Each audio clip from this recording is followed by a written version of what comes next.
पहले नासा, रूस और चीन और अब भारत। क्यों चांद को अपनी मुट्ठी में करना चाहती है पूरी दुनिया? और क्या है चंद्रमा से जुड़े वो डार्क सीक्रेट्स जो स्पेस एजेंसियां हमसे छुपा रही हैं? जानेंगे धरती से चांद तक के इस रोमांचक सफर के बारे में।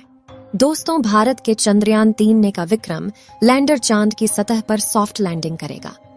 वहीं रूस का लूना 25 भी चांद की तरफ रवाना हो गया है, जबकि साल 2024 में नासा भी अपने आर्टेमिस प्रोग्राम के तहत एक बार फिर वैज्ञानिकों को यानी एस्ट्रोनॉट्स को चांद पर भेजने वाला है।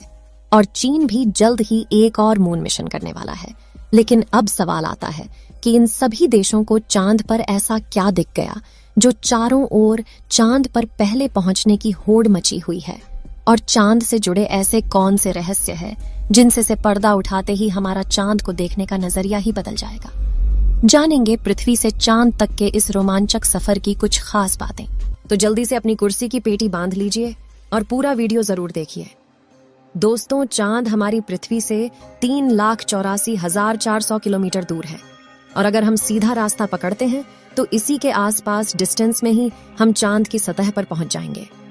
जबकि भारत के चंद्रयान 3 के रास्ते से हमें चांद पर पहुंचने में 42 दिन लगेंगे, क्योंकि चंद्रयान 3 ने चंद्रमा की तरफ जाने का अंडाकार रास्ता चुना है, जिसमें वो पहले पृथ्वी के चक्कर लगाकर चांद की ओर एक लंबे रूट से बढ़ेगा और फिर चांद के चक्कर लगाकर लैंडिंग करेगा।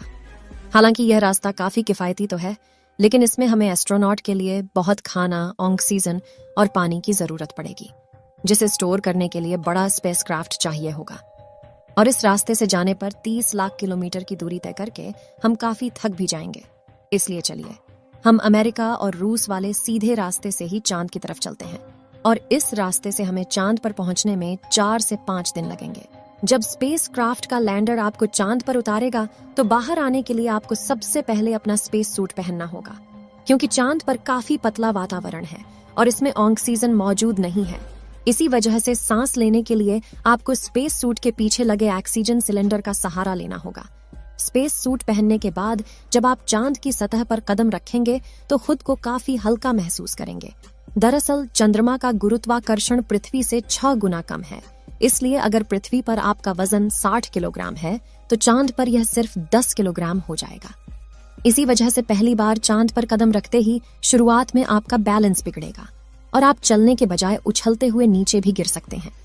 इसलिए चांद की सतह पर संभल कर कदम रखना जरूरी है। खैर, अब चांद की सतह की बात करें तो यहाँ पृथ्वी की तरह सीधे रास्ते नहीं बने हुए हैं, बल्कि चांद की सतह ऊबड़ खाबड़ है और यहाँ जगह जगह पर चट्टानें, पहाड़ और बड़े बड़े क्रेटर यानी गड्ढे हैं। चांद पर यह गड्ढे तो 20 सालों से गिर रहे उल्का पिंडों की वजह से बने हैं और ये 100 सेंटीमीटर से लेकर 25 किलोमीटर तक बड़े हैं। वहीं चांद की मिट्टी यानी कि लूनर सॉइल बिल्कुल ज्वालामुखी से निकलने वाली राख जितनी पतली है और इसका रंग भी पृथ्वी की मिट्टी से ज्यादा डार्क, बिल्कुल सीमेंट की तरह होता है। इस मिट्टी में खुरदरापन न होने की वजह से आप जैसे ही इस पर कदम रखेंगे तो आपके पैरों के निशान बन जाएंगे, जिस वजह से चांद पर सबसे पहले कदम रखने वाले एस्ट्रोनॉट नील आर्मस्ट्रॉन्ग और बज एल्ड्रिन के पैरों के निशान आज भी मौजूद है। अब चांद की खूबसूरत जमीन देखने के बाद साथियों, आप अपनी नजरें जब ऊपर की तरफ करेंगे तो आपको हमारी पृथ्वी भी दिखाई देगी। जैसे पृथ्वी पर चांद का उदय होता है, वैसे ही चांद पर भी पृथ्वी का उदय होता है। बस फर्क इतना है कि पृथ्वी से देखने पर चांद काफी छोटा लगता है और चांद से देखने पर पृथ्वी बहुत बड़ी दिखाई देती है। और यहाँ से धरती की खूबसूरती देखकर आप खुश हो जाओगे। अब अगर आप चांद के उत्तरी ध्रुव पर लैंड करोगे तो आपको अपने आसपास भूतकाल में फैले हुए स्पेस मिशन के स्पेसक्राफ्ट और सैटेलाइट के टुकड़ों के साथ प्लास्टिक बैग में भरा हुआ कूड़ा भी दिखेगा। ये कूड़ा नासा के उन 12 एस्ट्रोनॉट्स ने फेंका है जो चांद पर जा पाए। दरअसल इन बैग्स में इनका मलमूत्र और खाने के रैपर्स और बिस्किट है। वहीं अगर आप चांद के दक्षिणी ध्रुव पर उस जगह उतरते हैं जहां 4 साल पहले चंद्रयान 2 क्रैश लैंड होकर गिरा था, तो वो आज भी आपको उतनी बुरी कंडीशन में ही मिलेगा, क्योंकि क्रैश लैंड होने के बाद न तो वह बारिश और न ही तूफानी बवंडर से रूबरू हुआ है। इसलिए अगर आप उसे अपने स्पेस क्राफ्ट में फिट करके पृथ्वी पर वापस ले आए तो उसे ठीक करके वापस भेजा जा सकता है। दोस्तों, आप यह तो जानते ही होंगे कि स्पेस के सभी ऑब्जेक्ट्स पर अचानक उल्का पिंडों की बारिश हो जाती है। यह तो अच्छा है कि पृथ्वी की मैग्नेटिक फील्ड इन उल्का पिंडों को या तो साइड में धकेल देती है या फिर ग्रेविटी और एटमॉस्फेयर इसे धरती तक पहुंचने के पहले ही जलाकर राख कर देते हैं। लेकिन चांद की मैग्नेटिक फील्ड पृथ्वी के मुकाबले काफी कमजोर है। इसकी ग्रेविटी भी कम है और यहाँ घना वातावरण भी मौजूद नहीं है। इसी वजह से चांद पर लगातार उल्का पिंडों की बारिश होती रहती है। ऐसे में कोई भी उल्का पिंड गिरकर आपको पल भर में मौत के घाट उतार सकता है। इसलिए आपको उल्का पिंडों पर नजर लगाए बैठे कमांड सेंटर के वैज्ञानिकों से लगातार संपर्क बनाए रखना होगा।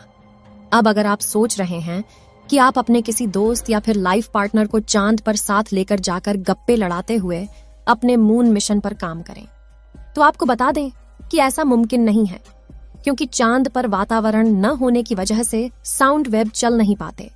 यानी कि अगर आप अपने साथी को कुछ बोलेंगे तो वह आपके होंठ हिलते हुए तो देखेगा, लेकिन आपकी आवाज नहीं सुन पाएगा।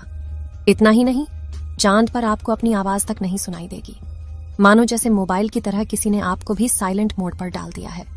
हालांकि एस्ट्रोनॉट चांद पर एक दृश्य स्पेस सूट पहनते हैं जिसमें साउंड पुश करवाने के लिए नाइट्रोजन और ऑक्सीजन की मदद से कृत्रिम वायुमंडल बनाया जाता है। साथ ही इन्हें एक माइक्रोफोन वाली हेडफोन पहनाई जाती है, जिसके जरिए यह अपने साथी और कमांड सेंटर की आवाज सुन सके और जवाब भी दे सकें।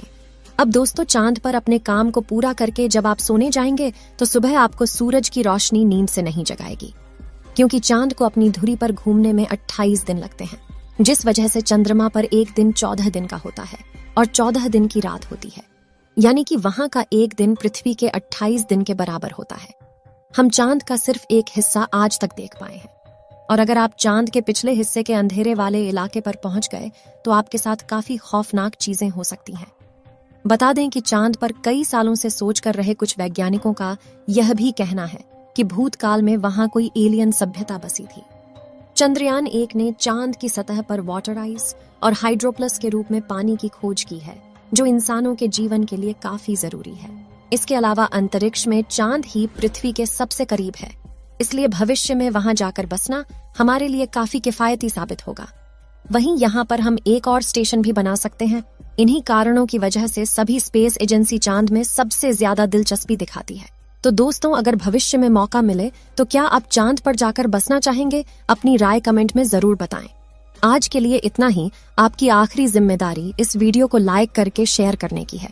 इसे ज्यादा से ज्यादा मित्रों तक शेयर करें ताकि उन्हें भी जानकारी मिल सके।